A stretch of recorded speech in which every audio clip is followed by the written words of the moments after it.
پسند ہے جو میرے نبی جناب رسول اللہ کی اتباع و پیروی، اللہ کے نبی صلی اللہ علیہ وسلم کی اتباع و پیروی کے بغیر کوئی اگر درست ہے اللہ کے یہاں قرآن نے صاحب کہہ دیا خود اللہ فتح کیوں نہیں ہو، نبی جی اعلان کر دیجیے کہ تم اللہ سے محبت کرتے ہو، تم یہ چاہتے ہو اللہ تمہیں پسند کر لے، تو ایک ہی طریقہ ہے فتح بھی ہو۔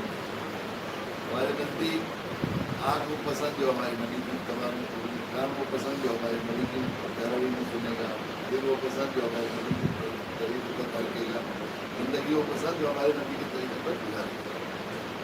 اور یہ صرف ایک ہی طریقہ ہے، بہت اور طریقہ نہیں ہے۔ جو ہمارے یہاں برادران وطن کہتے ہیں نا راستے انیک ہے منزل ایک ہے، ہمارے ذہنوں میں بھی ایک بات بنی ہوئی ہے مسلمانوں کی، تو یہ طریقے ہیں الگ، ایک دعوت تبلیغ کی لائن ہے، ایک تزکیہ و احسان خانقاہوں کی لائن ہے، ایک مدرسہ اور تعلیم کی لائن ہے، یہ بالکل وہی نظریہ ہے جو راستے انیک منزل، قرآن نے سخت منسوخ کیا ہے اس طرح وَأَنَّ هَذَا صِرَاطِي مُسْتَقِيمًا فَاتَّبِعُوهُ وَلَا تَتَّبِعُوا السُّبُلَ فَتَفَرَّقَ بِكُمْ عَنْ سَبِيلِهِ، میرا راستہ صرف ایک راستہ ہے، الگ الگ تجربات نہیں۔ صراط مستقیم سیدھا راستہ اسٹریٹ لائن صرف ایک ہی ہوتی ہے، اور سی نہیں ہوتی۔ وہ کون سا ہے؟ نبی کی اتباع، صراط الذین انعمت علیہم، اس کی سب خیل ہے نبی رسول۔ اب نبی کی اتباع و پیروی صرف ہائی وے، رضا اللہ کی رضا ہائی وے، جنت ہائی وے، نجات ہائی وے ہے نبی کی اتباع و پیروی۔ اس پر چلیں گے تو آپ کو منزل تک، جنت تک ہی پہنچا کر رہے گا، اور اس کو اگر دوسرے اس سے بھٹک جائیں گے دوسرے راستوں پر، فلا تتبعوا السبل، اس ایک راستے کے علاوہ کسی دوسرے راستوں پر اگر آپ جائیں گے تو منزل سے بھٹک جائیں گے قرآن۔ اور صرف یہی راستہ، یہی میدان محشر میں صرف یہی راستہ طریقہ طرز زندگی کام آئے گا نبی کی اتباع و پیروی کا۔ اگر اس کو چھوڑ کر دوسرا طرز زندگی کسی نے اختیار کرے گا تو اسے آخری درجے میں ندامت و شرمندگی ہے۔ قرآن نے کہا وَيَوْمَ يَعُضُّ الظَّالِمُ عَلَىٰ يَدَيْهِ يَقُولُ يَا لَيْتَنِي اتَّخَذْتُ مَعَ الرَّسُولِ سَبِيلًا يَا وَيْلَتَىٰ لَيْتَنِي لَمْ أَتَّخِذْ فُلَانًا خَلِيلًا۔ وہ ہوگا کہ آدمی اتنا صاف شفاف، اتنا آسان، اتنا فطری راستہ ہے سنت کا راستہ، اسے چھوڑ کر جب کسی اور کی محبت میں، کسی تنظیم، کسی تحریک، کسی جماعت، کسی شہر، کسی بڑے، کسی مقتدی یا کسی انسان کی محبت میں چل کر آدمی اتباع رسول کے راستے کو چھوڑے گا تو اسے اس کے علاوہ کیا کرے گا؟ وہ اپنے ہاتھوں کو چبائے گا ان شرمندے، کاش میں نے رسول کے ساتھ وہ کر لیا، پھر کہے گا کہ یار کاش مجھے جو ہے ربنا ادخلنا الی اجل قریب نجب دعوت تک ونتبع الرسول، میں نبی کی پیروی اور اتباع کا راستہ اختیار کروں۔ اب یہ بنیادی اصول کی ہے، اور راستے نہیں جاتے، دوسرے طریقہ طرز زندگی وَمَن يَبْتَغِ غَيْرَ الْإِسْلَامِ دِينًا فَلَن يُقْبَلَ مِنْهُ، اسلام کے علاوہ جو دین لے کر آئے گا ہرگز ہرگز اللہ کے یہاں قابل قبول نہیں ہو۔ اسلام وہ ہے جو میرے نبی کی اتباع، اس کے علاوہ اسلام ہے ہی نہیں کوئی۔ اسلام وہی ہے جو نبی کی پیروی اور نبی کی اتباع۔ دین سمجھ کر جو چیز نبی نے دین کو نہیں سمجھا اس کو دین سمجھ کر کہیں گے تو اسے بدعت ہے۔ بدعت کفر شرک کے بعد سب سے بڑا گناہ ہے، وہ دین ہو ہی نہیں سکتا۔ اب اتباع و پیروی کے سلسلے میں خاص نقطہ نظر انداز کر دینے کی وجہ سے ہمیں لگتا ہے جو ہم اپنا نبی اکرم صلی اللہ علیہ وسلم کی زندگی سے اپنی زندگی کا محاسبہ اور موازنہ کرتے ہیں، ہمیں یا تو یہ لگتا ہے دو پیرلل متوازی سڑکیں ہیں جو چلی جا رہی ہیں، کبھی آپس میں ملتی ہیں، ریلوے لائنیں ہیں تو جانے میں الگ الگ، یا بعض دفعہ تو بالکل مخالف لگ چلتا ہے، ایسا بھی لگتا ہے بعض زندگی کے بعض شعبوں میں کہ جو نبی نے ہمیں رہنمائی کی اس کے خلاف ہوتا ہے۔ وہ نقطہ یہ ہے کہ دیکھیے جو اللہ کو اپنے نبی سے بہت محبت ہے، آپ کی کسی ادا پر کسی بندے کو عمل کرتے ہوئے دیکھ لیں اللہ تعالیٰ، اللہ کو پیار آ جائے، اللہ تعالیٰ مغفرت فرما دیں، اس کو گناہ کے اعلیٰ درجے اپنے قرب کے درجے عطا فرما دیں، تو مختار کل فعال لوا یزید اللہ کل شیء قدیر ہے، ان سے کون سوال کر سکتا ہے؟ اللہ یسأل عما یفعل وهم یسألون کی شان ہے، اس سے کوئی سوال نہیں کر سکتا، وہ ہر ایک سے سوال کر سکتے ہیں۔ لیکن ایک ہوتا ہے رابطہ، ایک فضل، اور ایک ہوتا ہے قانون اور ضابطہ۔ ہمیں قانون اور ضابطے کا پابند کیا گیا۔ فضل کے اعتبار سے تو ایک آخری درجے میں گناہ گار آدمی کبھی زندگی نیکی نہ کرے، کبھی زندگی میں نیکی ایک بھی نیکی نہ کی ہو، اللہ تعالیٰ اپنے فضل سے اسے معاف کر سکتے ہیں۔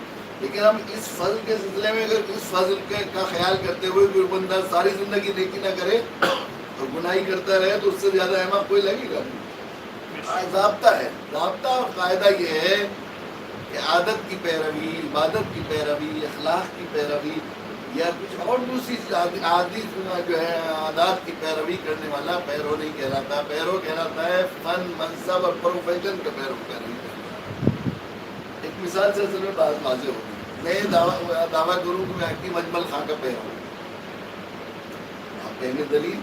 تو میں کہوں کہ نہیں، میں نے محمد کلیم کی جگہ حکیم اجمل خان نام رکھ دیا ہے. تو سب ہنسیں گے بھائی نام رکھ کے آپ حکیم اجمل خان رکھے. لیکن نہیں، ایسے نہیں. میں نے کپڑے بھی، شیروانی، ٹوپیاں سب حکیم اجمل خان جیسی بنا لی. اور کپڑے بھی بیرونی ہو گئے. کہ نہیں، چلنے کا انداز، بولنے کا طریقہ بھی وہی سیکھ لیا. تو آپ کہیں گے ایکٹر ہو گئے آپ. کہ نہیں، میں نے کھانے کے مینوں، معمولات اور وظائف بھی حکیم صاحب کی بیان دیکھ کر اس کے مطابق کر لیے. تو آپ اور ایسے کہ میں نے گھر کا نقشہ بھی آرکیٹیکٹ کو بلا کر بالکل پرانے اینٹیک کی کتاب اس میں سے وہ دروازے منگائے، اسی طرح ساری جو ہے بنا لی ہیں. اور میں نے کہا میں نہیں، آپ اس کو نہیں مانتے تو پلاسٹک سرجری کا زمانہ ہے. تو میں نے چہرہ مورا پورا چہرہ، آپ دیکھیے حکیم صاحب کی فوٹو اور میری فوٹو تو بالکل ایک سے ہی لگے گا. تو آپ پوچھیں گے کرتے کیا ہیں آپ؟ میں کہوں کہ میں موچی ہوں، جوتے کاٹتا ہوں سڑک پر، یا جھاڑو لگاتا ہوں بلدیے. حکیم اجمل خان کو آنے کی اجازت دے دی جائے. پتا ہو کہ جھاڑو لگانے والا، بنجی صفائی کرنے والا اپنے آپ کو حکیم اجمل خان کے پیرو کہتا ہے. حکیم اجمل خان خوش ہوں گے، گلے لگائیں گے یا عزت تک کا دعویٰ کریں گے؟ یہ توہین ہے، پیروی نہیں ہے. پیروی تباہ کی توہین ہے. یہ کھانا کلوٹا ہو، موٹا جھوٹا کھاتا ہو، بولنے کی تمیز نہ ہو، پھٹے پرانے کپڑے پہنتا ہو، لیکن ابا رکھی ہو، نرس پر ہاتھ رکھتے ہی کہہ دے کہ صاحب یہ بیماریاں ہیں، آپ کو ہیپیٹائٹس سی ہو گیا ہے، کہیں چیک کرانے کی ضرورت نہیں. لو یہ فلاں جگہ سے پتے لاؤ اور فلاں جگہ سے اتار کے سے 2-3 دوائیں لاؤ اور 3 پوڑیاں بناؤ اور 3 دن تک کھاؤ، پھر بعد میں چیک کرانا. کہیں گے اجمل خانی قیامت تک رہنے والا دین ہے. تحریک کے سارے چور دروازے بند کر دیے گئے ہیں. اپنے نبی سے اللہ تعالیٰ نے اعلان فرمایا، قل هذه سبیلی هذه سبیلی ادعو الی اللہ علی بصیرۃ انا ومن اتبعنی. هذه سبیلی ادعو الی اللہ علی بصیرۃ انا ومن اتبعنی. یہی ہے میرا راستہ. یہ بھی ہے میرا راستہ نہیں، یہی ہے میرا طرز حیات. ادعو الی اللہ، میں اللہ کی طرف بلاتا ہوں، اپنے مسلک کی طرف، اپنے مشرب کی طرف، اپنی جماعت کی طرف، اپنے تنظیم کی طرف، اپنے حضرت کی طرف نہیں بلاتا. کس کے بول ادعو الی اللہ علی بصیرۃ. ایسے ہی نہیں بنا دیتا انداز میں، جیسے میں کہہ رہا ہوں مان لو، دل و دماغ کو مطمئن کر کے، براہین اور دلائل سے اس کو مطمئن کر کے بلاتا ہوں. اور اس کے یہ معنی بھی لیے گئے ہیں کہ ادعو الی اللہ کا یہ طریقہ میں نے بہت بصیرت سے سوچ کر کہ یہی انسانی زندگی کے لیے سب سے بہتر طرز حیات تھی. انا ومن اتبعنی، میرے اور میری اتباع و پیروی کرنے والا. اب جس کی زندگی کی پہچان دعوت کے ساتھ نہیں ہے، وہ شخص اگر اتباع کا دعویٰ کر رہا ہے تو اتباع کا دعویٰ اتباع کی توہین ہے، احانت رسول ہے. آپ جانتے ہیں احانت رسول جو ہے کتنا بڑا موضوع ہے. اب دعوت کے سلسلے میں بھی یہ نقطہ اور بھی زیادہ ضروری ہے سمجھنے کا کہ دعوت کا بہت بڑا وسیع مفہوم ہے. اچھی پوری زندگی دین کے سارے شعبے دعوت نہیں ہے، لیکن ہمارے لیے اللہ کے نبی صلی اللہ علیہ وسلم کی زندگی بالکل کھلی کتاب کی طرح صاف صاف موجود ہے. کوئی چیز بھی وہ نہیں ہے. کسی کائنات میں پورے انسان ارب و عرب لوگ ہیں، کسی کی زندگی اتنی صاف شفاف طریقے سے اللہ نے محفوظ کروائی نہیں، لیکن اپنے علم اور مشیت میں کسی اور ذات عالی کو رول ماڈل اسوہ حسنہ بنایا ہی نہیں. اس لیے آپ کی ذات کو تو دعوت کے بہت سے شعبے ہیں. یہ جاتے ہیں نماز کی دعوت، روزے کی دعوت، حج کی دعوت، زکوٰۃ کی دعوت، صدقے کی دعوت، خیر کی دعوت، سلوک کی دعوت، ایسی چیزیں ہیں. لیکن ہم جب جناب رسول اللہ صلی اللہ علیہ وسلم کی تعلیم اور آپ کی سیرت کو دیکھتے ہیں، اگرچہ جیسا ہمیں نبی کی سیرت کے ساتھ واقفیت کا مزاج بننا چاہیے، عموماً میں اس کا فقدان سا ہوتا جائے گا. اللہ نے تو اپنے نبی کو رفعنا لک ذکرک کا وعدہ کیا ہے، نہ ہونے کے باوجود بھی چیزیں مشہور ہو رہی ہیں اور لوگوں تک پہنچانے کے لیے. اب یہ فرانس کے واقعے کے بعد کتنا لوگوں نے پڑھا اور کتنا لوگ اس میں سمجھنے کی کوشش کی. اللہ نے جو نبی کے آواز کو اس کو جو ہے الفاظ وعدہ ہے رفعنا. اللہ کے نبی صلی اللہ علیہ وسلم سے دیکھتے یہ نقطہ بہت ہی ضروری ہے. سب دیکھیے، یہ ہم اپنے اکابرین، اپنے بزرگوں کے عقیدت رکھتے ہیں. علماء دیوبند کا حال ہے، جتنا دنیا میں جاتے ہیں ان کا فیض دیکھتے ہیں کہ بے وضو دیوبند کا نام لینے کو دل نہیں چاہتا. اکابرین تبلیغ ہیں، سے ہمیں عقیدت ہے آخری درجے میں، ان کے قدموں کے جو ہم آنکھوں کے سرما بناتے ہیں، اور لیکن ہمیں جو ان سے عقیدت محبت ہے صرف اس وجہ سے ہے کہ ہمارے نبی کا راستہ ہمیں سکھاتا ہے، اس لیے عقیدت ہے۔ اتنی آخری درجے والے آنا عقیدت کے، ہم ان کے قدموں کی خاک کو اپنی آنکھوں کا سرما کہتے ہیں، لیکن ہمارا عقیدہ اور ایمان یہ ہے کہ میدان محشر میں ہرگز کسی بھی آدمی سے یہ سوال نہیں ہوگا، اور یہ صرف کہہ کر آدمی نجات کو نہیں پا سکتا کہ میں نے اپنے اکابرین دیوبند کی اتباع کی ہے، مرکز کے تبلیغ۔ وہاں جو سوال ہو گیا لقد کان لکم فی رسول اللہ اسوۃ حسنہ لمن کان یرجو اللہ، رسول اللہ صلی اللہ علیہ وسلم مدینے والوں کے ساتھ کی اتباع کی کہ نہیں، کسی سے یہ سوال نہیں ہوگا کہ تم نے دیوبند والوں کی اتباع کی کہ نہیں، پالنپور والوں کی اتباع کی کہ نہیں، مرکز نظام الدین والوں کی اتباع کی ہے، شورا کے اکابرین کی اتباع، کسی سے سوال نہیں۔ یہ ہمارا عقیدہ ایمان ہے، اس بات اس میں ذرا برابر شک نہیں۔ اللہ کے نبی صلی اللہ علیہ وسلم کی اتباع و پیروی کرنے کے سے اپنی زندگی کا محاسبہ کرنے کے حاسبو قبل ان تحاسبو، اللہ کے یہاں جانا ہے تو پہلے اپنے اوپر صحیح کر لینا چاہیے کہ نہیں۔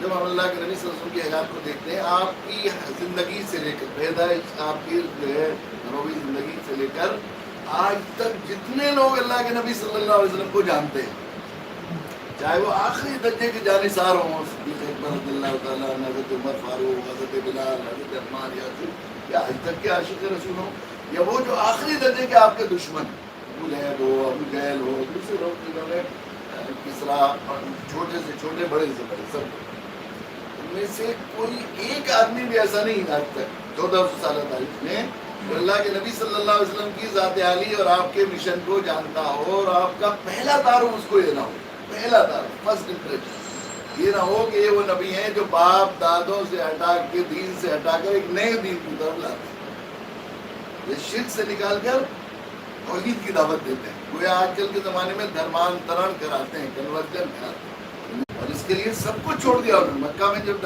رائے مسدود ہو گئی تو مکہ میں 1,00,000 گنا کا ثواب ملتا تھا، اور آپ یسرا، پلول مدینہ نہیں تھا آج کل، یسرا بیماریوں کا شہر کہلا جاتا، مشہور تھا کہ وہاں چڑیل ہوتی ہیں، وہاں اثر ہو جاتا ہے، لوگ گزر کر نکل اس وقت میں اس طرح وہاں دعوت کے لیے رائے ہوئی تو اللہ کے نبی صلی اللہ علیہ وسلم مکہ کی ساری عقیدتیں اور ساری تقدسات چھوڑ کر وہاں دعائیں کی۔ اللہ کے نبی نے دعا کی، اللہ مکہ میں جو نعمتیں مجھے دی تھی، تاکہ 1,00,000 گنا حرم کا ثواب بھی چھوڑ کر، وہاں تو مسجد نبوی تھی نہیں تو وہاں ثواب کا کوئی تھا ہی نہیں سکتا، وہ بھی چھوڑ کے چلے گئے تھے اللہ کے نبی۔ پھر وہاں دعا کی کہ اللہ جو مکہ میں مجھے نعمتیں دی تھی، میں آپ کے دین کی دعوت کے لیے چھوڑ کے آیا ہوں، آپ مجھے نعمتیں دوسری دے دیجیے۔ اللہ نے دعا قبول کی، آپ نے صحابہ کو اکٹھا کیا اور خوش ہو جاؤ، مکہ میں میں نے علامات دیے گئے تھے کر چکے۔ حضرت امام مالک کا ایک قول یہ ہے کہ مکہ میں 1,00,000 کا ثواب ملتا ہے تو مدینہ میں 2,00,000 کا ثواب ملتا ہے، یہ سب سے بڑی نعمت تو اجر و ثواب تھا۔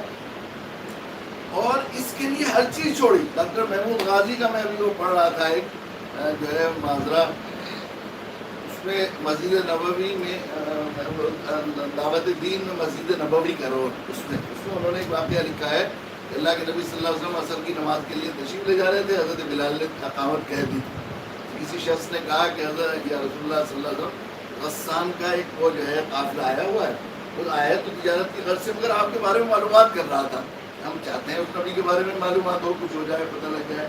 تو کبھی یہ کہتے تھے کہ ہم ابھی پوچھتے ہیں، چل ملیں گے، کہیں گے پھر اگلے سفر میں ملیں گے۔ اللہ کے نبی صلی اللہ علیہ وسلم نے صحابہ کو بٹھا دیا، حضرت رکو میں ذرا ان سے مل کے آتا ہوں، کبھی وہ بغیر ایسے چلے جائیں ان تک بات۔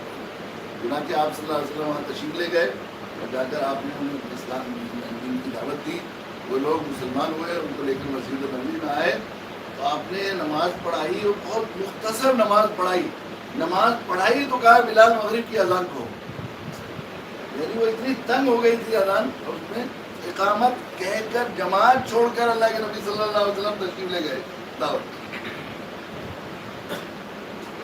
اور ہماری زندگی میں کئی ایک واقعہ پوری زندگی میں بتا دیں کہ ہم نے اس دعوت کے لیے اپنے کھانے کو بھی مؤخر کیا ہو، دوسرے عمل کو تو کیا پھر ہم کیسے کہہ سکتے ہیں کہ اللہ کے نبی صلی اللہ علیہ وسلم کی اتباع ہے۔ ایک بہت اہم سبق ہے، اس کے بارے میں ہمیں بہت کرنے کی ضرورت ہے، اس لیے کہ یہ 100% ہمارا ایمان ہے، ہم سے کسی سے یہ سوال نہیں ہوگا کہ آپ نے نظام الدین کے قابلین کی اتباع کی، دیوبند کے قابلین کی اتباع کی، حرمین شریفین کے ائمہ کی اتباع کی. ہم سے سوال ہوگا تو صرف اس کا ہوگا کہ آپ نے نبی اکرم صلی اللہ علیہ وسلم کی اللہ تعالیٰ ہمیں توفیق دے کہ ہم سے سمجھیں اور اس پر مفتی سعید صاحب نے پر اللہ منقدہ مسلسل اور حدیث جبرائیل کے عنوان سے جو تقریر فرماتے تھے اس سے طلباء کو کہتے تھے بلا جاؤ، اور پھر وہ کہتے تھے کہ ارکان اسلام جو ہے، اسلام کے ارکان پہلا رکن ہے شہادت لا الہ الا اللہ محمد رسول اللہ. یہ غیر ایمان والوں میں ایمان کی دعوت ہے، یہ ایمان نہیں ہے. شہادت دی جاتی ہے منکرین کے سامنے. اس پر اتنا دعوت الحق کا ایک پروگرام ہوا تھا، حضرت شاہ رحمۃ اللہ صاحب تشریف لائے تھے میرے مفتی فاروق صاحب کے یہاں. وہ پھر تقریب ہمارے مغربی یوٹی کے سارے مشاہیر اکابرین موجودگی میں یہ بات فرمائی کہ ہم نے پہلے رکن کو سرے سے خارج کر دیا. آپ نے کہا کہ اس دعوت کی اہمیت اس سے سمجھیے کہ اللہ کے نبی نے مثال دے کر ایک خیمے سے تشبیہ دی. یہ خیمہ ہے، اس کے 5 ارکان ہیں. میں بیچ والا رکن ہے شہادت لا الہ الا اللہ محمد رسول اللہ کی، اور یہ 4 ارکان ہے روزہ نماز حج زکات. تو فرمایا اللہ کے رسول نے کہ یہ ارکان ایسے ہیں، بیچ والے خیمے کی رکن کی اتنی اہمیت ہے کہ اس کے بغیر خیمہ قائم ہی نہیں ہو سکے. اور 4 ارکان اگر نہ ہو کوئی دوسرا روزہ نماز حج زکات تو خیمہ قائم ہو جائے گا لیکن ادھر سے گرا ہوا ہوگا، ناقص ہوگا. یعنی اتنی اہمیت ہے اس کی جو بہت زیادہ، بلکہ اس سے قرآن مجید کی آیات سے اور حدیث شریفہ سے اپنی بات کو مدلل فرمائے. اللہ تعالیٰ بھی توفیق دے کہ ہم دین کو اسی پس منظر میں سمجھیں جس طرح اللہ کے نبی صلی اللہ علیہ وسلم نے صحابہ کو سمجھایا تھا، اور جس طرح سے ہمیں ہم سے میدان محشر میں جس طرح سے ہم سے کچھ ہو گئی سلام. سبحان اللہ وبحمدہ، سبحان اللہ وبحمدہ، اشہد ان لا الہ الا انت، استغفرک.